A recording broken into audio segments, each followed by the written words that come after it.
RJ, the thing we wait for all regular season long is here.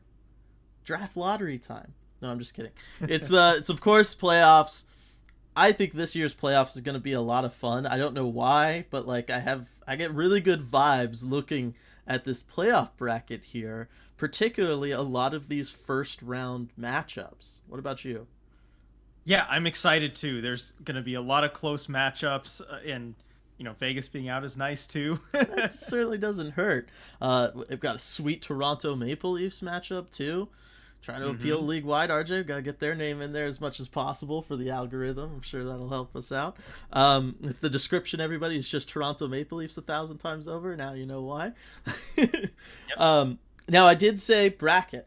I'm looking at the bracket from the NHL's Bracket Challenge. And RJ, why don't you go ahead and fill everybody in on what we're doing utilizing the NHL's Bracket Challenge? Yes, so every year the NHL puts out a bracket challenge where you can kind of fill out your own playoff bracket and compete against other people to see who can predict the outcomes of the Stanley Cup playoffs the best. So, Emerald City Hockey, we have our own bracket challenge. And yes, you can join and compete against the ECH community and us. Dylan and I each have a bracket in there too. You can see how you stack up. So you can go to the NHL.com bracket challenge. We've also tweeted the link. Link will be in the description below on this video. The league name is Emerald City Hockey, and the password is ECH in all caps, ECH.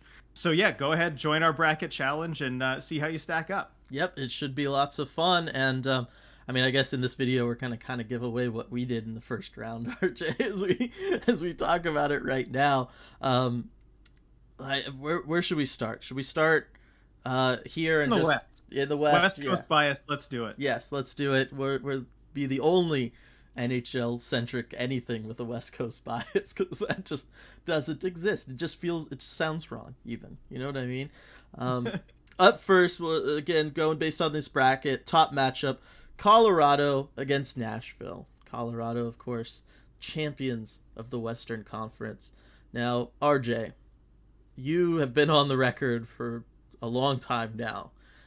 You're not quite a big believer in this Colorado Avalanche team, are you? No, I'm really not. I think they're a paper tiger. I think they're not going to perform well given the style of play in the playoffs. I think a lot of that comes down to coaching. I just don't think that Jared Bednar can make the necessary adjustments. He's likely to get out coached. Whether it happens in the first round or beyond, I think in general, the Avs probably are not going to get past the second round. Yeah, I agree with you, but we're focused on the first round, so Nashville. Yes. What are you thinking of this series? Because I think Colorado's going to have an easy-ish time in this one. I just think they got too much offensive firepower. I'm not counting on Nashville being able to hang with them. Personally, I have Colorado in 5. Yes. Now the Avs are stacked. They've got a ton of firepower, and they showed last season too, again in that St. Louis series, that if the skill imbalance is high enough, it's not going to be a problem for them. I mean, they went and swept the Blues last year. Now, it's tough. I'm going to give a game prediction, but it really depends on if UC Saros plays or if he doesn't. We don't know his injury status, and I think we both can agree that's going to make a pretty big difference in the series. Yeah, I mean, that's huge. Without him, Nashville's swept probably. I don't know that they have much of a shot. So I think that's going to be huge. The other thing is, when you look at just regulation wins this year for Colorado, as I'm looking at it right now, I'm pretty sure if I'm reading everything right, Colorado's second only to Carolina in regulation wins, which means they just got things done when they had to. You know what I mean? They weren't going to test anything or whatever. And so I put stock in that. They even beat out Florida when it came to that. So that's why I think this Colorado team, more so than years past, has a little bit more taken care of business feel to them, at least for round one. Yeah, for round one. So I'm going to say if Saros doesn't play, I'll go Avs in 5. I'm going to agree with you there. Now, if he's able to return early and be healthy and be himself, let's say before the Preds lose the second game. Yeah. If he's able to return before that, I'm going to be a little bold here. I'm going to go Preds in 7. Wow. Yep. Wow. I mean, look, it's the playoffs. Goaltenders can certainly steal a series. Like, that's certainly something that happens, but I don't know. I mean, where's the scoring coming from on Nashville to keep up with Well, them? I like Matt Duchene to do well in this series. He's had a great season. If Yeah. he and Forsberg can shoot at a high enough clip, and keep in mind this is a small sample size, it's possible, then I think they're in business. Yeah. And defensively, if Saros is in net, I think you get some closer games than we might otherwise think. And if you look at the regular season too, the Preds played the Avs in some pretty close games. Yeah. It's not like they can't hang with them. I think another key is going to be that herd line of Sissons, Trennan, and Jeannot. If they can kind of muck things up, get rough, get physical, especially with Gerard and Taves and Makar, then I think it might cause some problems for the Avs. I think that's where you hit the nail on the head, because what does Colorado do with that line? And what, especially what do they do against that line for the games in Nashville, where Nashville gets to line match? Because, tell me they're not going to throw them out there just to harass McKinnon all the time. And it'll work. Exactly. Yep. So, I mean, we've seen that it's been able to shut down, lines before. Yeah. So that's how I could see the Preds maybe having a chance in this series. I think they're going to need Saros. Absolutely going to need him to do it. Yeah. But if they get him back, then they got a shot. Yeah. They got to get him back, and he has to be, close enough to 100% too. So that's where the ifs. I don't know that all that can kind of come together for Nashville, that all the stars can align in that respect. So I'm going to stick with Colorado. I still just think their depth, they've got the scoring depth on Nashville all day long. And I don't know, I do feel better about Colorado's defense this year than in years past. It is that improved. Manson trade. Yeah, that's what it is. That's what it is. So all right, there we go. Regardless, it should be a fun series. Any series involving Colorado is generally fun, because they are gonna drop the ball for at least a game. Exactly. That's gonna happen. I at least don't have them having a sweep here. Yeah. Yeah. Now, this next series, RJ, is the one that will be permanently locked on my television whenever it is on. Regardless of what period it is, regardless of what score it is, this series is going to be the fixture on my television for this first round, and that is, of course, the Minnesota Wild against the St. Louis Blues. I had a ridiculously hard time picking this one. I don't know about you. Oh, yeah, I did too. This one was the hardest of all the series for me to call. It felt like a coin flip. It still does. I picked St. Louis. I'll go ahead and throw that one out there. And I said St. Louis in 6. It's just one of those, until I see the Wild beat St. Louis, I don't know that it's possible. You know what I mean? It's one of those I just defaulted to history, essentially, in my mind. That and St. Louis, they're just so built for the playoffs that I just feel like they can take care of business. Right, and I'm going to go with Blues in 7. I agree with you on a lot of those points. I was going whoever in 7. I kept flip-flopping, Wild or Blues in 7. And that's really just the way of saying, I don't know. I could see either team winning this series. I'm going with the Blues, though, because, they've won 12 of their last 14 games against Minnesota. They've kind of had the Wild's number there. And then, like you mentioned, they're built for the playoffs. They are a heavy, violent team. And they've got a lot more speed than in past years. They are built different. This is not the 2019 Blues, but they still have those players who are willing, to get in there and, if necessary, injure opponents to win. It's something that, any Berube team, I think is going to have. Now that said, with Minnesota and with home ice too, you've got Marc-Andre Fleury. He could be an X factor for sure. If he plays as well as he's capable of, you just can't beat him. Right. And then the way that Fiala and Kaprizov have been playing recently, especially the hot streak that Fiala's been on. Yeah. It still would not surprise me in the slightest if Minnesota wins the series. No, I think what it comes down to is I felt like if Minnesota gets on the power play a bunch, Minnesota wins the series for the reasons you talked about. That's Fiala and Kaprizov right now. They are absolutely unstoppable on the power play, and it's not even just them. Eriksson Ek, all those guys have been fantastic with the man advantage right now. It's just, I feel like this St. Louis team is a little cleaner than some of the St. Louis teams we've seen in the past because they have shifted their focus. I just double checked again because I can't believe it. But this St. Louis Blues team has 9 forwards with 20 or more goals. their top 3 lines are just 20 goal scorers. That's incredible. That's absolutely incredible for any team, much less a St. Louis Blues team. Like, it just doesn't compute for me at all. But ultimately, that's why I gave them the edge, because I was like, well, if on any given night they need somebody to step up and kind of keep pace with the Wild, they apparently have enough options that someone will step up and keep pace with the Wild. So I went ahead and did that. But yes, as you said, Marc-Andre Fleury could be a total X factor. Cam Talbot could be an X factor. He's looked even better than he already looked since they brought in Flower, just because it's pushing him, and that competition has been so good for both of them. So it would not shock me if Minnesota won. It's just I'm just kind of going. I'm playing favorites slightly, very slightly, by going with the Blues. It just, I don't know. I believe in their defensive structure a little bit more than Marc-Andre Fleury just pulling a game out of nowhere, kind of thing. Either way, it's going to be a fun one to watch. Yeah, like I said, eyes glued to that thing, start to finish, for sure. Moving over into like the Pacific portion of the bracket, got the Calgary Flames taking on the Dallas Stars. I didn't want this matchup, RJ. Yes. I don't know that this is going to be very entertaining. Really, I got Calgary, and I don't think it's going to be long. No, I've got Flames in 5. A sweep would not surprise me. I mean, I don't think I picked any sweeps for any of these series, but if I had to go with one, it would be this one. The Stars are a one-line team. Yep. As much of a one-line team as I can remember seeing in a while. Yep. That one line is very good, but they have nothing beyond it. Mm-hmm. Yeah, that's their problem. They should have depth. You look at their roster; it should be there. It's just not right now for differing reasons. Player by player kind of thing. I went ahead and gave Dallas 2 games, or at least a game or whatever. I got Calgary in 6, just because I don't know. They've looked sketchy down the stretch here, Calgary.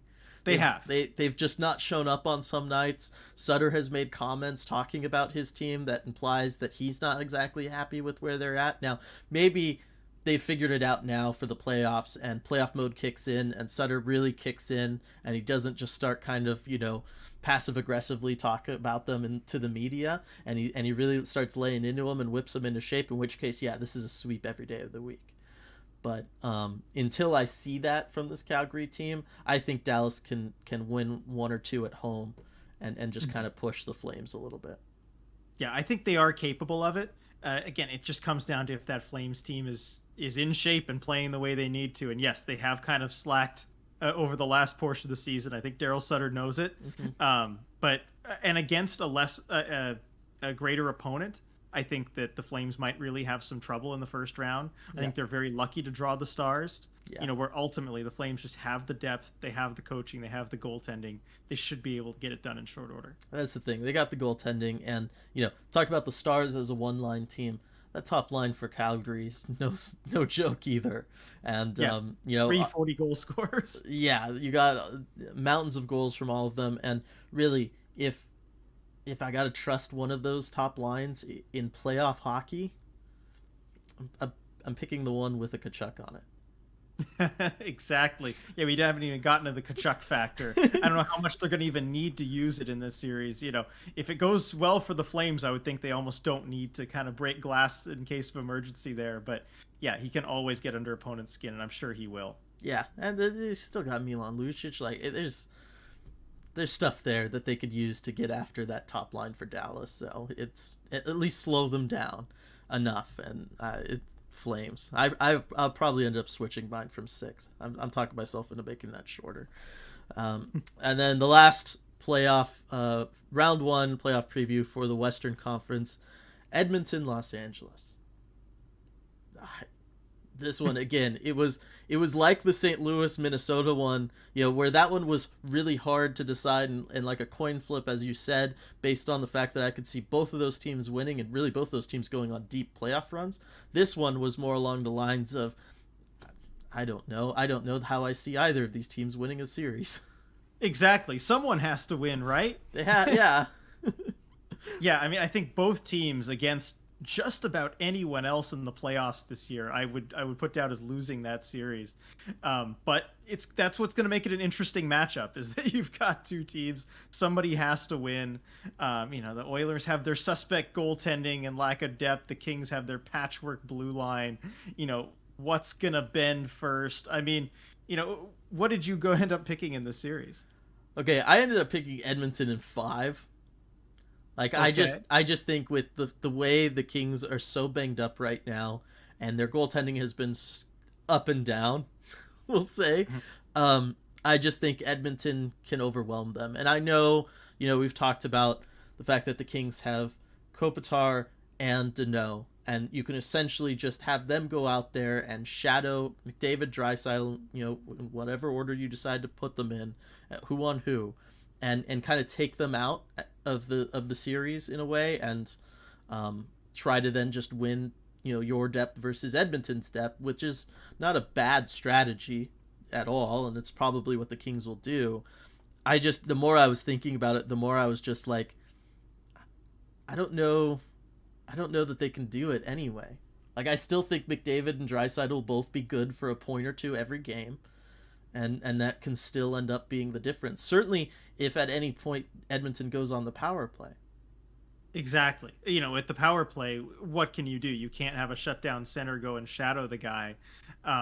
It's just going to be a different dynamic. And while I think Deno and Kopitar are going to be really good and have that shutdown capability, you still need the defenseman to get it done. Now, if the Kings maybe had a healthy Drew Doughty or just a better blue line in general, I think it looks a lot more favorable for them. But they really don't. I mean, just the blue line is so beat up. I think McDavid and Draisaitl are both going to get their opportunities. And then, of course, Todd McClellan. I've got to talk about it. Go for it.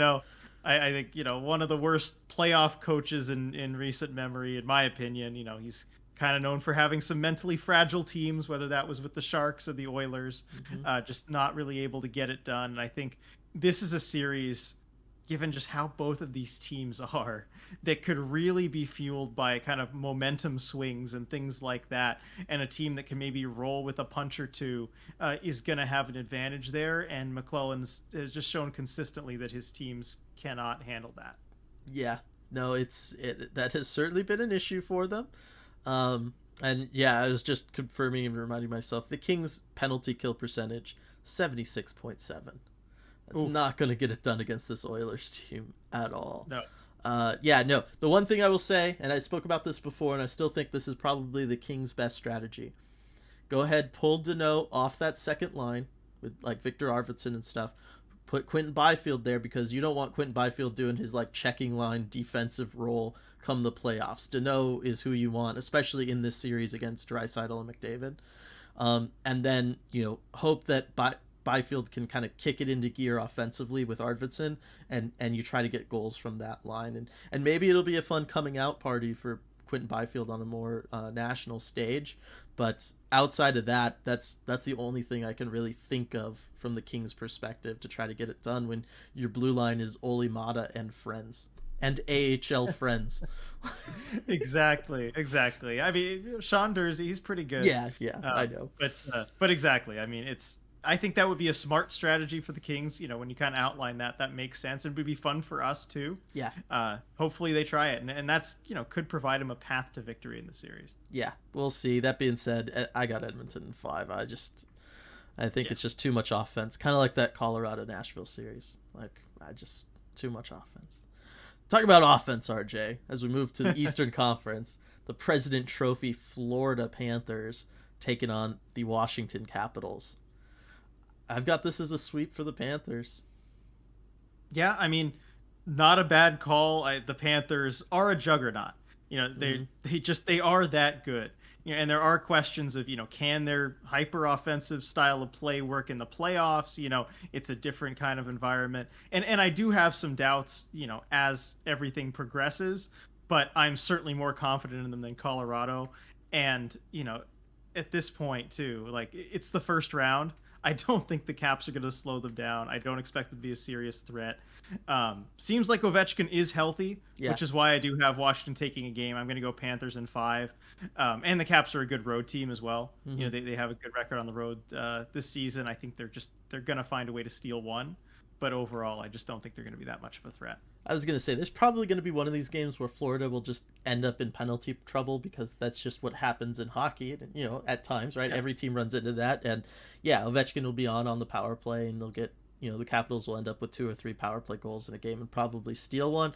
But I just didn't want to count on it. And I never pick sweeps. And so I wanted to have a sweep somewhere. And this seemed like the best spot for it. So that's why every year there is one. Exactly. It feels like every year there's a sweep in the first round. Yeah, it happens, and usually I try to be a little bit more generous with teams, but this year I just felt like, you know what, I'll go for it. I'll pick the best team. I'm not like really going out on a limb or anything, right? Saying the President's Trophy team will win. But yeah, this Florida team, and I think this Florida team more so than Colorado, kind of like you were saying, I think it'll translate more to the postseason. Like Barkov, he can play postseason hockey. He can transition and make some of those adjustments to his game. I really think so. I think guys like Duclair can adjust to postseason hockey, and then having veteran guys like Joe Thornton and stuff will help them out there as well. So I'm and some of the sandpaper further down the lineup too. I mean, you've got Radko Gudas, you've got Ben Sherratt, who they brought in at the deadline, Lomberg. I really like Lomberg and how he's able to play in the playoffs too. So they've got some of those edges as well. And not to mention net front god, Patrick Hornqvist. Oh yeah. Nobody better in front of a net. Nobody. Yeah, and he's got quite the playoff resume, that's for sure. Yes. Now, if the Minnesota-St. Louis series, RJ, is kind of like our top tier, you know, we want to watch this series more than anything. This next series is... It's probably in that same tier. I just might rank it a little less because West Coast bias. Yes. And that is, of course, this Toronto-Tampa series. Like, holy cow. Very much like with that Minnesota-St. Louis series, you could kind of see whichever team wins this one going on a pretty deep run. Yes, and as much as we all make fun of the Leafs in the first round exits, if they can just get past that, this will be the toughest challenge. And I think, you know, in some ways it might even be good for them playing the Lightning, because, you know, if you just beat the back-to-back Stanley Cup champs, I mean, you can hang with everyone. I think that would get their confidence problems just out of the way. Yeah, no, it would completely destroy them, and then watch out. Like, all bets are off for that Leafs team if they can get through Tampa. That said, I got Tampa in 7. Yeah, I've got Tampa in 5. I don't think the Leafs are going to get it done. I mean, I think we will go into more detail than just it's the Leafs, especially you in 7. You probably don't need to say anything beyond that. But I think it doesn't take a whole lot for something to, you know, kind of unravel the Leafs. I mean, we've seen this in years past. I don't need to, you know, go into that too much. And then, again, you're facing the Cup champs.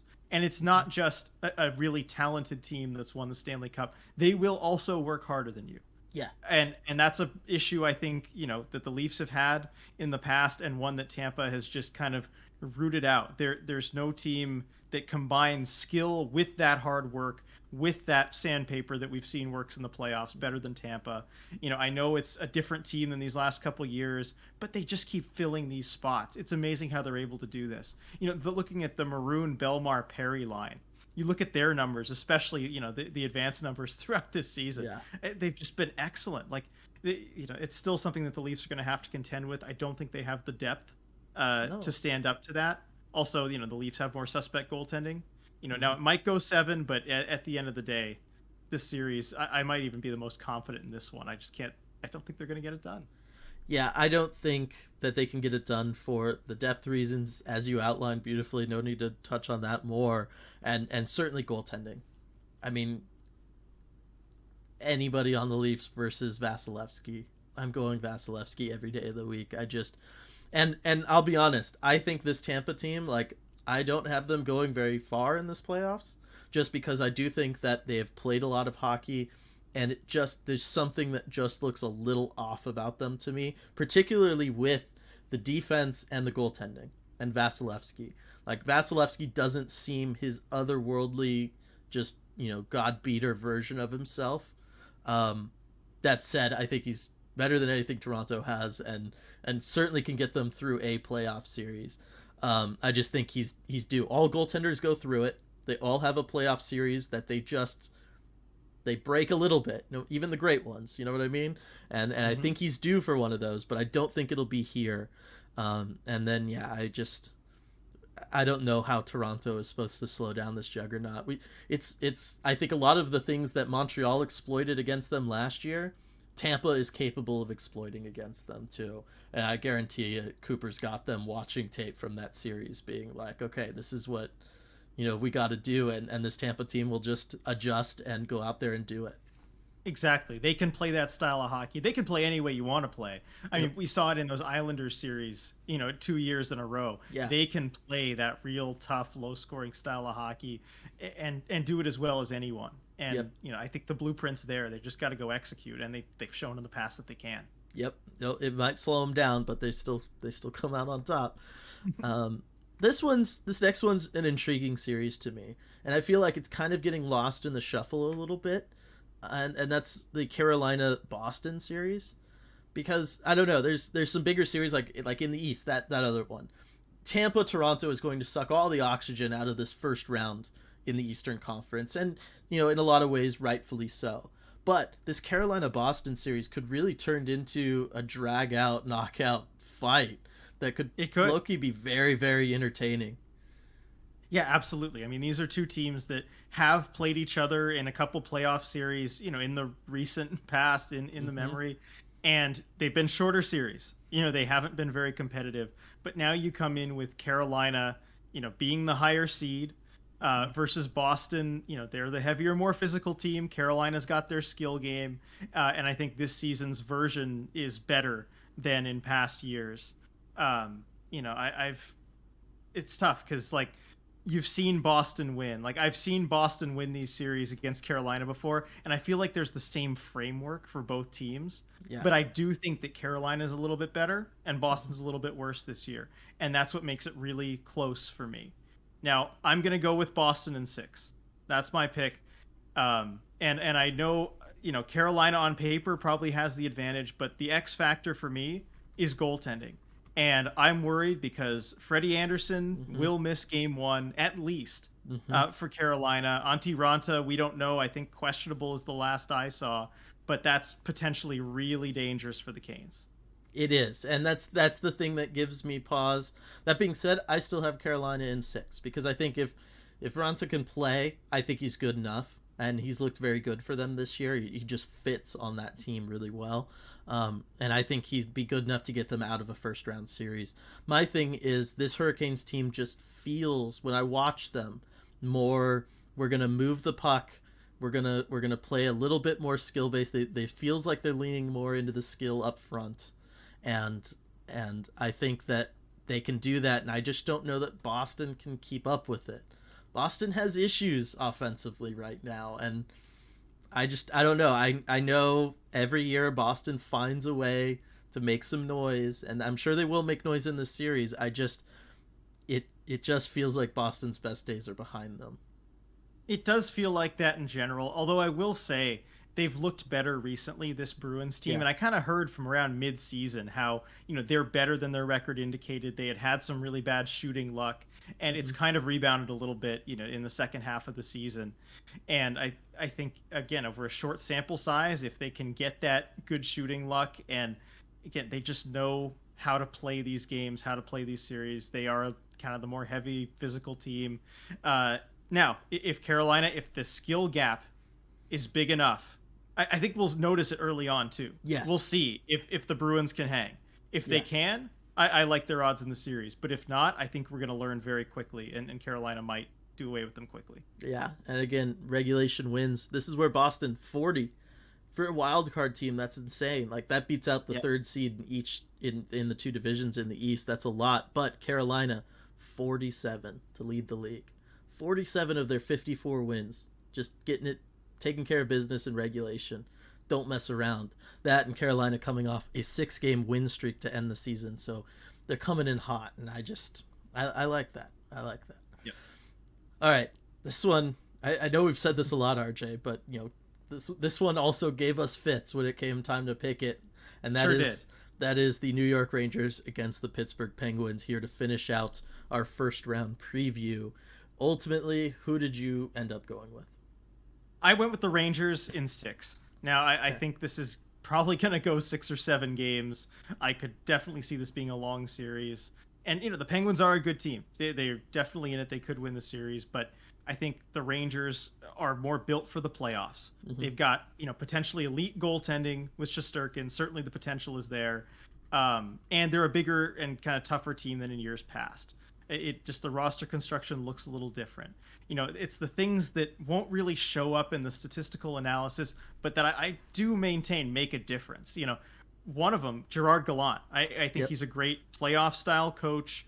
I will even mention this. I think he complains almost more than any coach in the league, but that works. We've seen that it works. He will get his calls over the course of a series.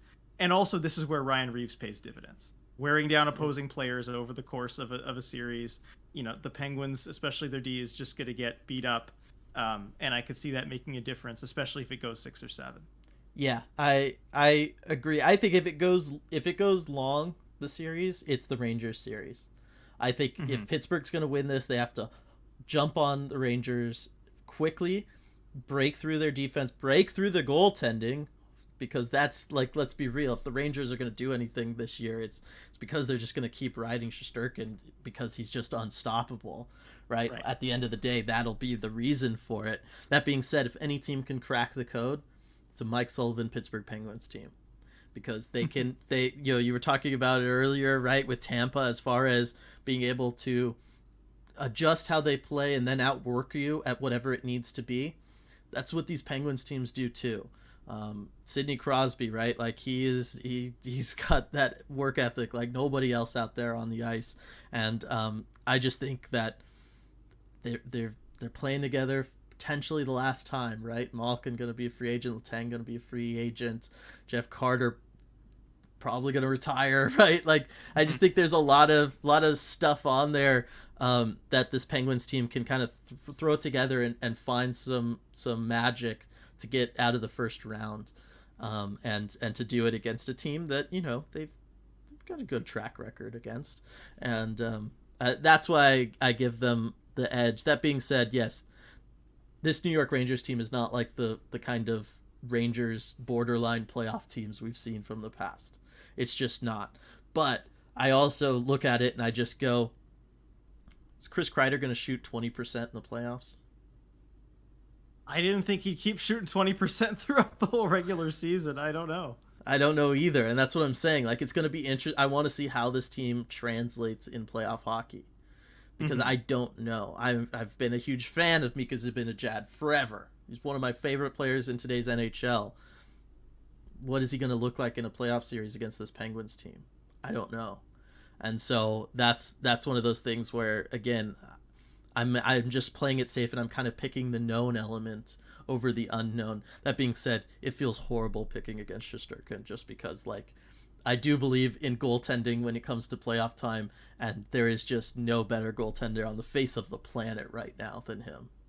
Exactly. And if he plays up to the way he can, there's almost nothing Pittsburgh can do. Exactly. And potentially nobody. I went on record earlier today, actually, talking about this with you. I think if the Rangers win this first round, they beat Carolina too. Like, this Rangers team, if they get out of the first round, is at least an Eastern, or Boston. Either way, they're at least Eastern Conference Final team. Yeah, I could definitely see that. If they get going, it's one of those where I can see them either being really powerful or just flaming out very quickly. Exactly. It feels like they'll have some staying power. So that's it. We did it. Our first round playoff preview, predictions, the stuff we're looking out for, the series we're paying closer attention to. I know there was a couple of those, and then there's the series like, I don't know, Calgary, Dallas, I'm probably not going to watch much of. Edmonton, LA, I don't know that I want to watch much of that. Yeah, I'm just going to try and get as much playoff hockey in as I can. I know. It's first round, it's like some of the best time of the year. I know, it's hard, there's so many games first round. And they overlap. They overlap a lot, so decisions have to be made. Unfortunately. It's an unfortunate reality the world we live in. That being said, I just could not be more excited to watch playoff hockey again. It was always the best, and to have it come after like a regular season again. Yes. This isn't bubble playoff hockey. This isn't shortened season playoff hockey.